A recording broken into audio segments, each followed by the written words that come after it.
দেখো, রূপকথা দেখে বাইরের মেয়ে বলতে আমার নিজেরও খুব খারাপ লাগছে, কিন্তু কি করব বলো, বারবার আমি ঠকেছি ওর কাছে, বারবার এত আঘাত পেয়েছি, এত অসম্মানিত হয়েছে যে এর থেকে ভালো কথা আমার মুখ থেকে আর বেরোলো না। দেখো এমন, তুমি যদি রূপকথার মিথ্যাটা প্রমাণ করতে পারো তাহলে খুবই ভালো। তারপর কিন্তু আমি আর এক বাড়িতে রূপকথার সঙ্গে কখনো থাকবো না, একদমই নয়। আমি স্পষ্ট বলবো বাবাকে যে বাবা, এই বাড়িতে আমি আর থাকবো না, কারণ আমি থাকতে পারছি না। আমি তো আর রূপকথাকে বাড়ি থেকে বেরিয়ে যেতে বলতে পারি না, তাই আমরা বেরিয়ে যাব। কারণ তোমার নিরাপত্তার প্রশ্ন আছে, আমার মান সম্মানের প্রশ্ন আছে, ও আমাকে যে কোনো সময় ফাঁসিয়ে দিতে পারে।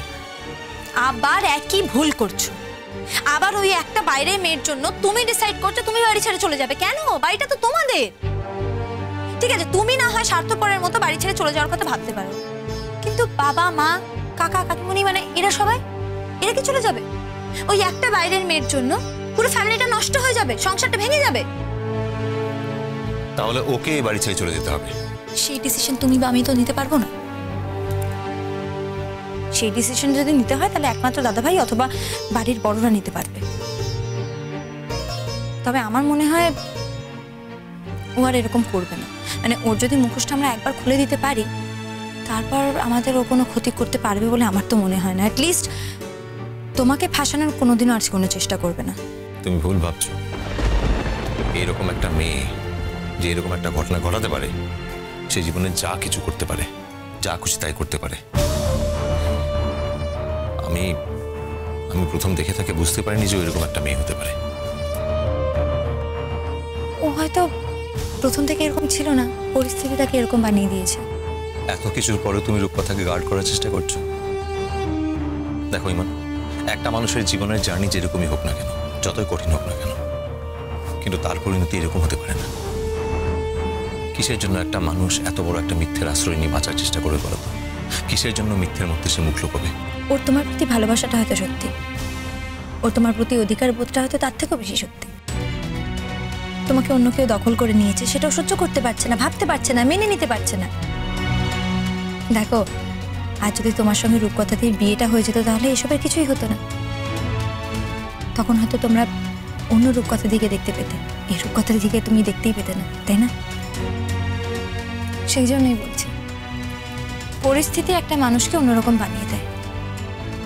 এত কিছুর পরেও আমার তো রূপকথাদের জন্য খারাপই লাগে। একটু ভেবে দেখো তো, মানুষটা সত্যি জীবনে কি পেল? না পেল স্বামীর ভালোবাসা, না পেল যে মানুষটাকে ভালোবেসেছিল তার ভালোবাসা। একদিক থেকে দেখতে গেলে তো মানুষটা নিঃস্ব। হ্যাঁ, এরকম একজন মানুষকে করুণা করা যায়, উপেক্ষা করা যায়, কিন্তু তার জন্য বাড়ি ছেড়ে চলে যাওয়া সেটা করা যায় না। ইমন, আজ আর কোনো রূপকথার কথা নয়, আজ শুধু তোমার আর আমার কথা। জীবনে কখনো আমাকে ছেড়ে চলে যাবে না বলো?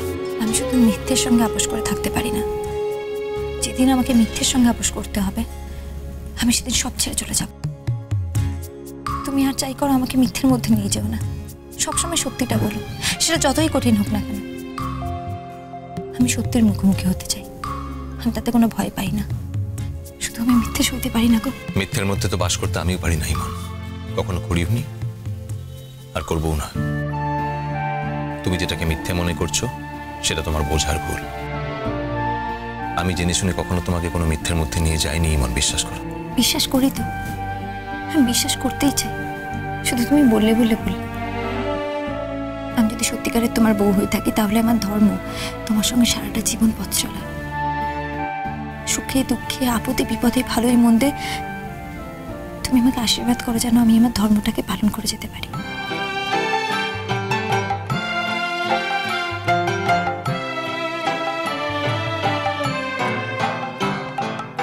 ভালোবেসে সখী নিভৃতে যতনে আমার নামটি লিখো তোমার মনের মন্দিরে। ভালোবেসে সখী নিভৃতে যতনে আমার নামটি লিখো তোমার মনের মন্দিরে। আমারও পরাণে যে গান বাজিছে তাহার তালটি শিখো তোমার চরণ মঞ্জিরে। ভালোবেসে সখী নিভৃতে যতনে আমার নামটি লিখো তোমার মনের মন্দিরে।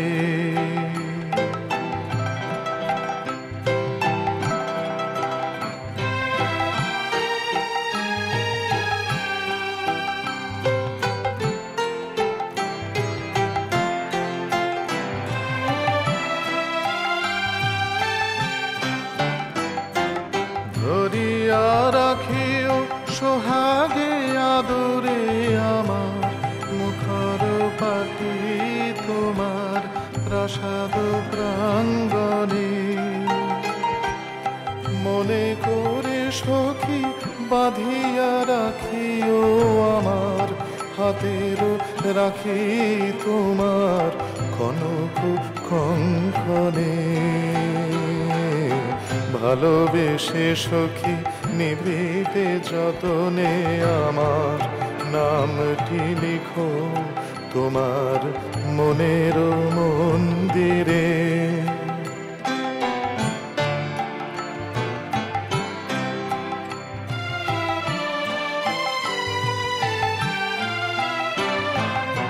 আমারও লতার একটি মুকুল তুলিয়া তুলিয়া রেখো তোমার অলোক বন্ধনে।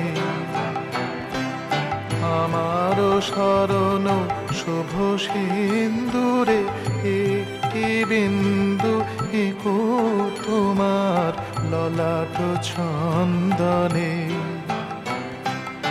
আমারও মনের মোহের মাধুরী মাখিয়া রাখিয়া দিও তোমার অঙ্গ সুরভি। আমারও আকুল জীবন মরণ টুটিয়া লুটিয়া নিও তোমার অতুল গৌরবে।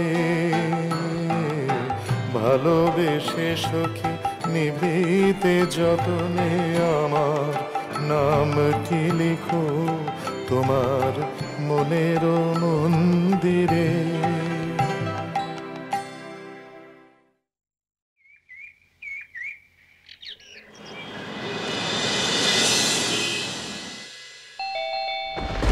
এলো পুলিশ। হ্যাঁ, তার মানে মানে আবার কি? মানেটা তো পরিষ্কার, কাল তো বলেই দিয়েছিলাম, পরিষ্কারভাবে জানিয়ে দিয়েছিলাম যদি রূপকথা দিই আমার সঙ্গে কোঅপারেট না করে তাহলে কিন্তু আমি পুলিশ ডাকবো। পুলিশ তখন যেভাবে ইচ্ছে ইনভেস্টিগেট করবে। তাই আজ সকালবেলা গিয়েছিলাম, থানায় গিয়ে ডায়েরি করে এসেছি, তাই পুলিশ এসেছে। ইমনের কাছে কোনো উপায় ছিল না বাবা। আমি বারণ করেছিলাম ওকে থানা পুলিশ না করতে, কিন্তু তার নিজের স্বামীর মান বাঁচানোর জন্য এছাড়া আর কোনো উপায় নেই।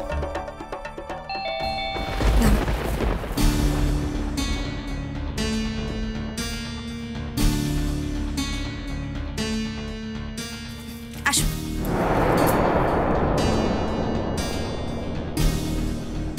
হ্যাঁ, রূপকথা দেবী কোথায়?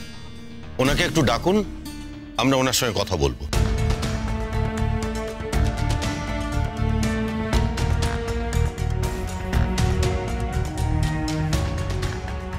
হ্যাঁ জেঠিমা, তুমি রূপকথাদিকে ডেকে নিয়ে এসো।